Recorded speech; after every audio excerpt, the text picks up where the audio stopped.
Tanah merupakan elemen penting dalam pertanian, tapi oleh sebagian besar petani, keberadaannya sendiri sering dianggap hanya sebagai media tumbuh bagi tanaman. Padahal, faktor yang paling berpengaruh dalam keberhasilan sebuah budidaya pertanian adalah seberapa subur dan sehat tanah itu sendiri.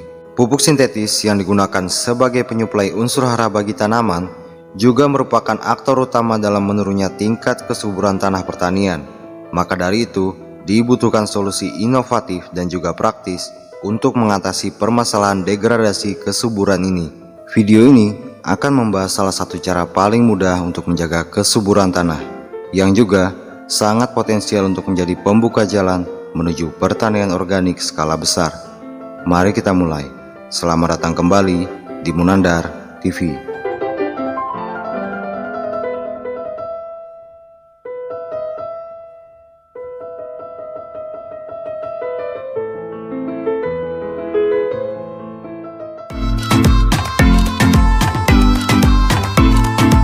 Mungkin sebagian kecil penonton video ini sudah tidak asing dengan istilah cover crop, atau bisa diartikan sebagai tanaman penutup. Cover crop sendiri populer di Amerika Serikat sejak tahun 2008, seiring dengan meningkatnya kesadaran tentang pertanian organik di negara tersebut. Untuk memahami lebih jauh tentang cover crop ini, mari kita simak cuplikan video berikut. It is not about the equipment. It's about the understanding. The most important thing about it is understanding how your soil system functions. That's number one. Now, the soil functions that farmers care about are the supply of water and nutrients to their crop. Soil ecologists tell us that 90% of these functions are dependent on soil biology. There's this movement through the country where people are realizing, you know what? If we farm nature's way, we start saving in inputs. Does nature disrupt itself? It doesn't do that.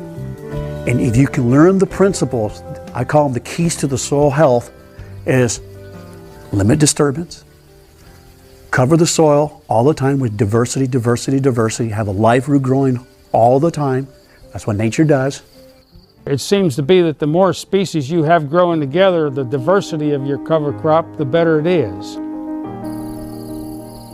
We have quite the diversity in our cropland, 25 different species we've grown this year, both in cover crop combinations and for cash crops. Today at this farm we have 20 different covers. We have them in 5-way blends, 7-way blends, 8-way blends, and 10-way blends. This site did not have compost and it did not have tea.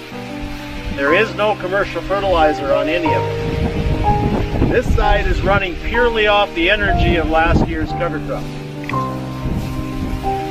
These 4 cornfields are probably one of the best examples of the power of diversity that I can show you. The power of diversity is extremely strong. Now, had we come out here last year and planted a monoculture out here and tried to drive this corn off of a monoculture, I suspect this wouldn't look quite like it does.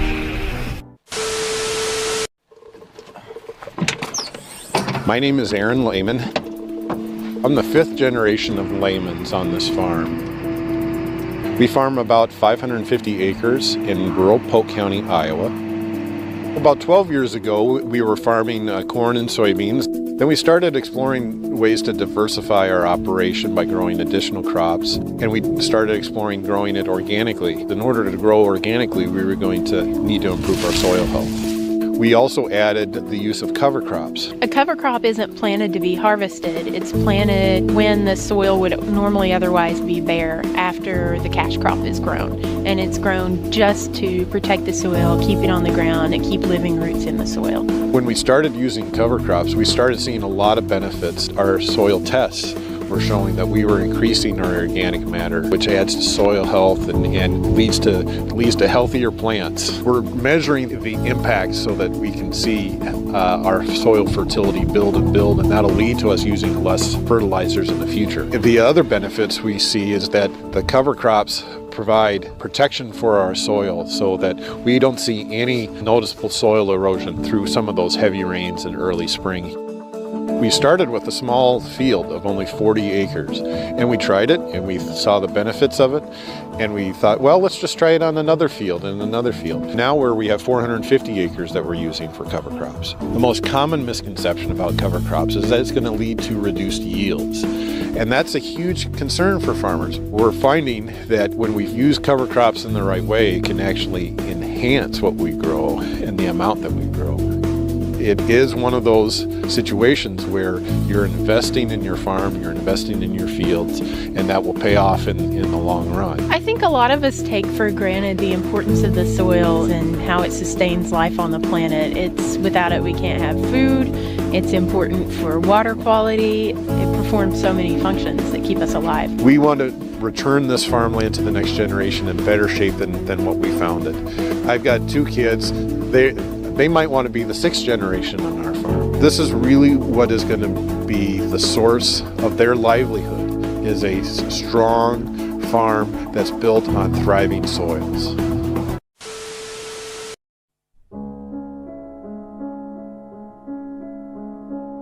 Itu tadi gambaran singkat tentang cover crop yang saya cuplik dari berbagai sumber. Sengaja saya cuplik agar dipahami bahwa apa yang saya sampaikan ini bukan berdasarkan pendapat pribadi saya sendiri. Saya akan menyampaikan lebih detail tentang cover crop ini. Yang pertama, cover crop berdasarkan fungsinya. Fungsi cover crop adalah sebagai pencegah erosi tanah terutama di musim penghujan, menjaga kelembapan tanah di musim kemarau, memperbaiki struktur organik tanah, menekan pertumbuhan gulma membandel, dan yang terpenting adalah sebagai penyedia unsur hara bagi tanah. Yang kedua, kapan sebaiknya cover crop ini mulai ditanam? Penanaman cover crop sebaiknya dilakukan saat akhir musim tanam. Bisa dengan interval 1 kali musim tanam 1 cover crop, 2 kali musim tanam 1 cover crop, dan untuk beberapa jenis cover crop bisa juga ditanam atau disebar saat paruh musim tanam ketika tanaman inti memasuki fase generatif.